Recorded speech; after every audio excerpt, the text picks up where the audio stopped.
കുറച്ച് ദിവസമായിട്ട് ക്ലാസ്സൊന്നും ഉണ്ടായില്ല കേട്ടോ. ഇപ്പോൾ വെക്കേഷൻ ആയപ്പോൾ ഞങ്ങളതും പൂട്ടിയിരിക്കണം. ഞങ്ങൾക്ക് ഞാൻ 2 മാസം ക്ലാസ്സൊന്നുമില്ല.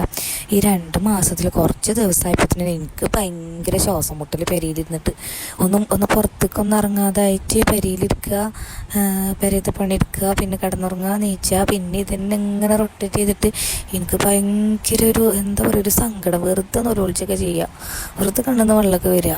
അങ്ങനെയൊക്കെ ആയിട്ട് ഞാൻ ഒന്ന് പുറത്തേക്ക് ഇറങ്ങിയതാട്ടോ. ഒരു കുട്ടികളെയും കൊണ്ടൊന്ന് വൈകുന്നേരം കുറച്ച് നേരം ഒന്ന് പുറത്തേക്ക് പോയി വരാമെന്ന് പറഞ്ഞിട്ട് ഞാൻ ഇറങ്ങിയതാണ്. എൻ്റെ പടച്ചോനെ എന്തൊരു ആശ്വാസം എന്നറിയോ.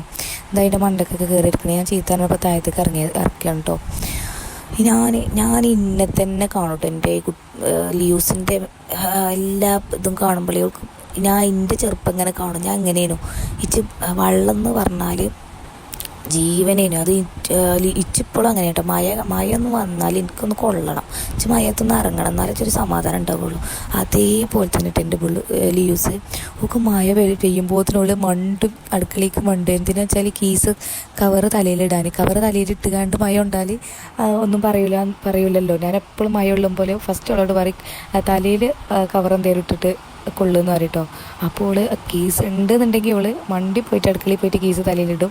ഇല്ലെങ്കിൽ അവൾ എങ്ങനെയാണോ നിൽക്കണത് അങ്ങനെ അവൾ മഴയുള്ളൂ. അങ്ങനെ കുറച്ച് നേരം ഞങ്ങളൊന്ന് അവിടെ കുറച്ച് നേരം ഒരു 1.5 മണിക്കൂർ 2 മണിക്കൂർ അവിടെ കുറേ ഐസ്ക്രീമൊക്കെ വാങ്ങി, കുട്ടികൾക്ക് 2 കളിക്കോപ്പൊക്കെ വാങ്ങി കുറച്ച് നേരം നടന്നപ്പോൾ എനിക്ക് ഭയങ്കര ഒരു ആശ്വാസം കേട്ടോ.